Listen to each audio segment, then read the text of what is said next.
Good afternoon, everyone. I'm Jan Boydston, and this is my channel, Finding Socksville.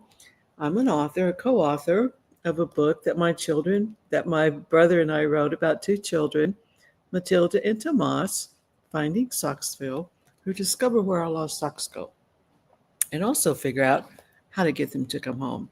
A problem all of us have, I think.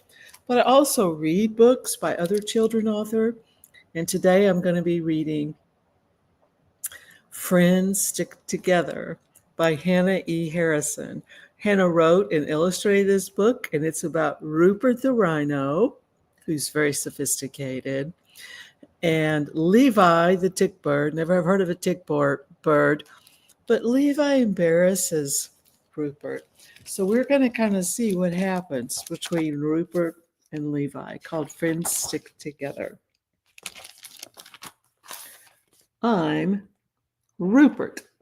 We can see Rupert here. Looks very sophisticated, almost like a professor or something. I like reading dictionaries, listening to classical overtures. He's listening to Beethoven, and eating cucumber sandwiches with no crust. Very formal, Rupert is. This is Levi. He's a tickbird. He likes corny jokes. He's told one there. He likes making very embarrassing sounds that I remember a little boys used to make at school, and I was embarrassed by them. And popping wheelies. So Levi has a good time, but he just embarrassed everybody. He just showed up one day. And Levi says, "Hi, I'm Levi, like the jeans." And he said on my nose, "I think you and me, are going to get on like biscuits and gravy," Levi says. And now I'm stuck with him. Rupert doesn't need what to think about Levi. The other birds are cool. Harold recites Shakespeare. Judith can sing opera, but Levi burps the alphabet. Oh my goodness. So here Rupert's kind of trying to hide from everybody, walking down the street with his nose in his dictionary, which is what he loves to do. And Levi is sitting on his shoulder, burping the alphabet. That is pretty embarrassing. Making friends was hard before. So Rupert was someone who everyone liked anyway, because, he's kind of sophisticated. But now it's pretty much impossible. And you can see Levi there on his back. And oh my gosh, Rupert is so embarrassed by him. And all the other animals in class are backing away from him. In music class, Levi likes to play epic air guitar solos at inappropriate times. So everyone else is playing together except Levi, sitting on Rupert's arm, playing the air guitar. During lunch, he makes a big to-do about eating my ticks and grosses everyone out. So I guess rhinos have trouble with ticks, and a tickbird must pick them off. Looks like the rooster that sings opera is pretty unhappy about this. And Levi says, "Oop, tastes like chicken." And then he says, "Just kidding. Tastes like ticks." And in gym class, he draws even more attention to my shameful lack of upper body strength. Rupert really can't get up the rope, and everyone else kind of is able to. Looks like the sloth is doing great there. "No worries, Rupie. I'll be the brawn. You can be the brains."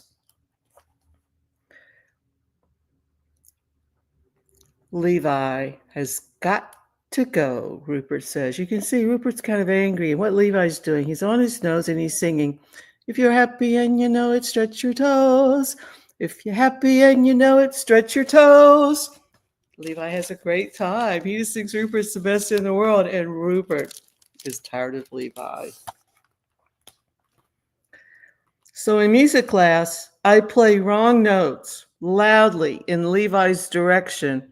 But look at Levi, it doesn't matter to him. Rupert's really trying to drive Levi away, but Levi just keeps playing his air guitar. He doesn't miss a beat, Rupert says. He just keeps on singing and singing out loud. And everyone else is trying to play, and it's a mess. During dodgeball, I twist and turn so Levi gets nailed by the ball every single time. Rupert's pretty frustrated. He's getting kind of mean to Levi, I thought.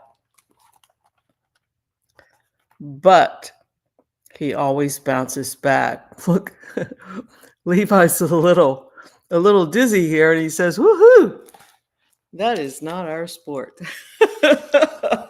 He can't get rid of him. At recess, I try flinging him off of me with centrifugal force. He's riding on the merry-go-round so fast, he's trying to throw Levi off. I get sick in the trash can, Rupert says, but Levi has the ride of his life. Look at Levi. He's sitting there going, that was awesome. Poor Levi and poor Rupert. They just can't seem to get it together. Have you had a friend like that before? I decided it's time to be direct. So I say, Levi, I find your boisterousness a tad loathsome. Huh, Levi says. Your uncouthness is slightly problematic. Levi says, my what?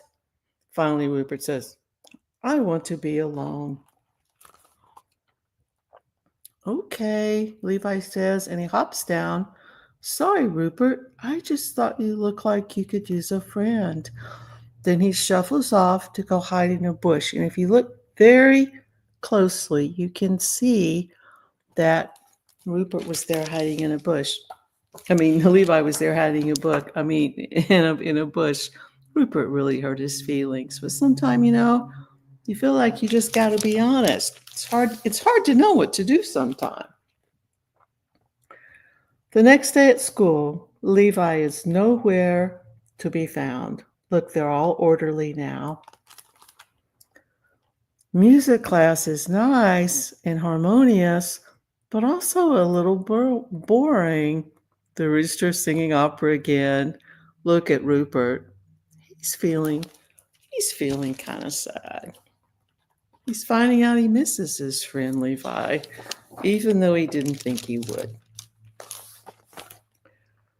At lunch, I have my favorite cucumber sandwiches, but I can't even enjoy them because I'm so itchy. So there's no one to pick his ticks off. And he's scratching and makes his cucumber sandwich fly in the air. And the little penguin is sitting there, very, very clever illustration, with sardines. And instead of drinking milk, he drinks salt water. Because, of course, penguins live in the ocean. Very clever, Hannah. And in gym, instead of me and Levi getting picked last for teams, it's just me. No one's picking Rupert. So Rupert goes to the dictionary, which is his favorite book to read, and he looks up friend. And he sees there's 3 definitions. A person attached to another by feelings of affection.